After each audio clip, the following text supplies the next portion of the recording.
હિંમતનગરમાં પશુપાલકો દ્વારા ઉગ્ર વિરોધ પ્રદર્શન કરવામાં આવી રહ્યું છે। ભાવ ફેરના મુદ્દે અને તેમને નફો નથી આપવામાં આવ્યો તેના જ મુદ્દે સાબર ડેરી બહાર પશુપાલકો અત્યારે ઉમટી પડ્યા છે। નફાથી વંચિત પશુપાલકો ડેરી બહાર હાલમાં વિરોધ પ્રદર્શન કરી રહ્યા છે। દૂધના ભાવ ફેરમાં ઘટાડો નોંધાતા પશુપાલકો હવે આકરા પાણીએ આવ્યા વિરોધ પ્રદર્શન કરી રહ્યા છે અને સાબર ડેરીનો ગેટ જ્યારે બંધ કરવામાં આવ્યો ત્યારે આ પશુપાલકો ગેટની ઉપર લોખંડની જે જાળી છે એ ગેટ ઉપર ચડી ગયા છે અને તેને ખોલવાનો પ્રયત્ન કરી રહ્યા છે। પશુપાલકો ઉગ્ર વિરોધ નોંધાવી રહ્યા છે। સાબરકાંઠા અરવલ્લીના પશુપાલકો વિરોધમાં પણ જોડાયા। પશુપાલકોએ ડેરીનો ગેટ અને ફેન્સિંગ પણ તોડી નાખ્યા છે। આપ જોઈ રહ્યા છો મોટી સંખ્યામાં પશુપાલકો આવ્યા છે। ગત વર્ષે વધારા પેટે 602 કરોડની ફાળવણી થઈ હતી અને ચાલુ વર્ષે 500 કરોડ ફાળવાતા પશુપાલકોનો વિરોધ છે કારણ કે 102 કરોડ ઓછા ફાળવવામાં આવ્યા છે। ગત વર્ષે 17% વધુ દૂધ વધારો ચૂકવાયો હતો જ્યારે ચાલુ વર્ષે 9.75% જેટલો દૂધનો ભાવ વધારો ચૂકવાયો છે અને ભાવ ફેરને લઈને સાબર ડેરીમાં પશુપાલકોનો વિરોધ। ગેટ તોડી નાખ્યો, ફેન્સિંગ પણ તોડી નાખી છે। આ એક્સક્લુઝિવ દ્રશ્યો અત્યારે આપ જોઈ રહ્યા છો સાબર ડેરીના કે જ્યારે પશુપાલકો પહોંચ્યા ત્યારે સાબર ડેરીના સંચાલકો દ્વારા ગેટને બંધ કરી દેવામાં આવ્યું। લોખંડનો દરવાજો હતો, ઉપર ફેન્સિંગ હતી અને પશુપાલકો ઉપર ચડ્યા અને જોરથી આખો દરવાજો જે છે તે અંદર બહાર કર્યો અને દરવાજો તોડી નાખ્યો। પોલીસ બંદોબસ્ત પણ ગોઠવવામાં આવ્યો છે। આપ જોઈ રહ્યા છો સવારથી ઉગ્ર પ્રદર્શનને લઈને ક્યાંક બાઉન્સર્સ પણ ઊભા કરવામાં આવ્યા છે પણ તેમ છતાં પશુપાલકો અટક્યા નહીં। તેમનો વિરોધ હતો ભાવ ફેરને લઈને કે ગયા વર્ષે જ્યારે ભાવ વધારો 17% આપવામાં આવ્યો હતો તો આ વખતે 9.75% કેમ આપવામાં આવ્યો છે? શા માટે પશુપાલકો સાથે અન્યાય થઈ રહ્યો છે? તેમને નફાથી વંચિત રાખવામાં આવી રહ્યા છે। પશુપાલકો આકરા પાણી આવ્યા છે અને દૂર સુધી આ દ્રશ્યોમાં આપ જોઈ રહ્યા છો કે ફેન્સિંગ હતી આખી તોડી નાખવામાં આવી છે। પશુપાલકો વધુ ઉગ્ર ત્યારે બન્યા કે જ્યારે વિરોધ પ્રદર્શન કરવા તેઓ પહોંચ્યા ત્યારે તેમની સામે બાઉન્સર્સ ઊભા રાખવામાં આવ્યા છે એટલે કે ખાનગી કંપનીના બાઉન્સર્સ ઊભા રાખીને શું પશુપાલકોને ડરાવવાનો પ્રયાસ કરવામાં આવ્યો? શું સંચાલકો સાબર ડેરીના સંચાલકો એવું ઈચ્છે છે કે જો પશુપાલકો અંદર આવશે તો આ બાઉન્સર્સ દ્વારા તેમને મારવામાં આવશે?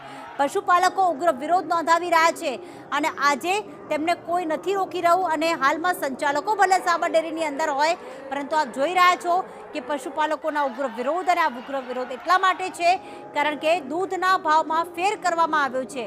જે ગઈ વખતે 602 કરોડ ફાળવવામાં આવ્યા હતા આ વખતે માત્ર 500 કરોડ ફાળવવામાં આવ્યા છે।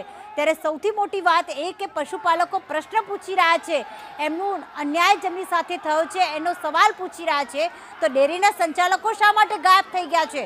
શા માટે ડેરીની ફરતે તમામ ગેટ બંધ કરી દેવામાં આવ્યા, ફેન્સિંગ કરવામાં આવી અને ત્યારબાદ બાઉન્સર્સ ઊભા કરવામાં આવ્યા છે? આખરે સંચાલકો શું ઈચ્છે છે? કારણ કે જો પશુપાલકો સાથે અન્યાય થતો હોય, જો તેમને ભાવફેર ન મળ્યો હોય તો જે સાબર ડેરીના સત્તાધીશો છે તેમને જવાબદેહી આપવી પડે।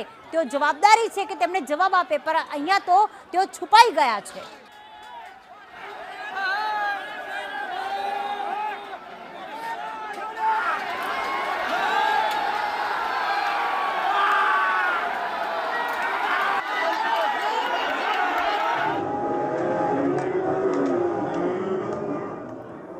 તો હિંમતનગરમાં 2 જિલ્લાના પશુપાલકોને અહીંયા જમાવડો, એક સાબરકાંઠા અને બીજું અરવલ્લી। પશુપાલકો છેલ્લા ઘણા સમયથી માંગ કરી રહ્યા છે કે શા માટે આ વર્ષે તેમને નફાથી વંચિત રાખવામાં આવ્યા। જે ભાવ વધારો થવો જોઈએ જે 17% થયો હતો આ વખતે કેમ 9.75% રાખવામાં આવ્યો અને એટલા જ માટે તેઓ વિરોધ કરવા પહોંચ્યા છે હિંમતનગરની સાબર ડેરી ખાતે અને ત્યાં હાલમાં વિરોધ પ્રદર્શન કરવા ખેડૂતો જે છે એટલા ઉગ્ર બન્યા કે જે સાબર ડેરીની મુખ્ય જે લોખંડની ગ્રીલ હતી તેની ઉપરની જે ફેન્સિંગ હતી તે તોડી નાખવામાં આવી છે। મોટી સંખ્યામાં ત્યાં પશુપાલકો ઉમટી પડ્યા છે। સાબર ડેરીનો જે ભાવ વધારા મુદ્દે ગત વર્ષની સરખામણી જે આજે વિરોધાભાસ સર્જાયો છે ભાવ મુદ્દાને લઈને આજે પોલીસ સાથે સંઘર્ષ થઈ રહી છે। આજે સમગ્ર સાબરકાંઠા અરવલ્લી 2 જિલ્લાની જે તમામ પશુપાલકો આવ્યા છે અને પોતાનો વિરોધ પ્રદર્શન કરી રહી છે, જે બેરિકેડ તોડી અંદર આવવાની કોશિશ કરી રહી છે. પોલીસ સાથે સાથે સમગ્ર જે પશુપાલકો સામે આવ્યા છે. હાલમાં તમામ બાબતમાં લઈને બાયડના ધારાસભ્ય પણ પોતે સમર્થનમાં આવ્યા છે. ધવલસિંહ ઝાલા પણ પોતે આજે જે આ સાબર ડેરી પશુપાલનના મુદ્દે આવ્યા છે.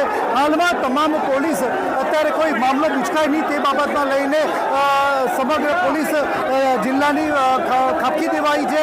એલસીબી, એસઓજી તમામ પોલીસ સાથોસાથ જે તમે જોઈ શકો છો કે પબ્લિક હાલમાં સાબર ડેરી તરફ પ્રયાણ કરી છે. સાબર ડેરીના ગેટ તરફ પોતાનો વિરોધ નોંધવા માટેની લઈને પબ્લિક રોડથી લઈને અત્યારે સાબર ડેરીના ગેટ તરફ જઈ રહી છે. સાબર ડેરીના જે વિરોધ પ્રદર્શનમાં કરવા માટે ઉગ્ર વિરોધ કરી રહી છે. જે તમામ જે પશુપાલકોનો ઉગ્ર રૂપ ધારણ કર્યું છે. હાલમાં જે પોલીસ તંત્ર સહિત ખડેકલોક કરવામાં આવશે તે છતાં હાલમાં ગેટ ઉપર તમે જોઈ શકો છો કે ગેટ ઉપર તમામ જે પશુપાલકો બે જિલ્લાની તમામ પશુપાલકો પોતે આવી ચડ્યા છે અને જે સમગ્ર ગેટ સાથે પોતાનો વિરોધ પ્રદર્શન કરી રહી છે. હજારોની સંખ્યામાં જનમેદ સાથે પશુપાલકો અત્યારે સાબર ડેરી ખાતે ઉતરી આવ્યા છે. પોલીસ ક્યાંક ને ક્યાંક સંઘર્ષમાં ઓછી ઉણપ ઉતરી હોય પણ હાલમાં પશુપાલકોની ભીડને લઈને પોલીસ નિષ્ક્રિય સામે આવી છે. હાલમાં તમામ બાબતે જે પશુપાલકો તમે જોઈ શકો છો કે પશુપાલકો પોતે ગેટ ઉપર ચડીને પોતાનો વિરોધ પ્રદર્શન કરી રહી છે. સમગ્ર સાબરકાંઠાના જે અરવલ્લી જિલ્લાના પશુપાલકો પોતે હાય હાયના નારા સાથે પોતાનો વિરોધ પ્રદર્શન કરી રહી છે અને હાલમાં તમામ હિંમતનગરના જે સાબર ડેરી ખાતે પશુપાલકો હજારોની સંખ્યામાં પોતે જોઈ શકો છો ગેટ ઉપર મહિલાઓ સહિત પશુપાલકો તમામ પોતાનો વિરોધ પ્રદર્શન કરી રહી છે. આ ઉગ્ર આંદોલન કે પોતાના ભાવ વધારો નથી આપતી અને ઉચ્ચ નારા સાથે પોતાની જો વિરોધ પ્રદર્શન કરી રહી છે. હિતેશ રાવલ, સંદેશ ન્યૂઝ, હિંમતનગર. તો હિતેશ રાવલ અમારી ખાસ જોડાયા અને એમણે કહ્યું કે આખરે હજારોની સંખ્યામાં પશુપાલકો આવ્યા છે. બાયડના ધારાસભ્ય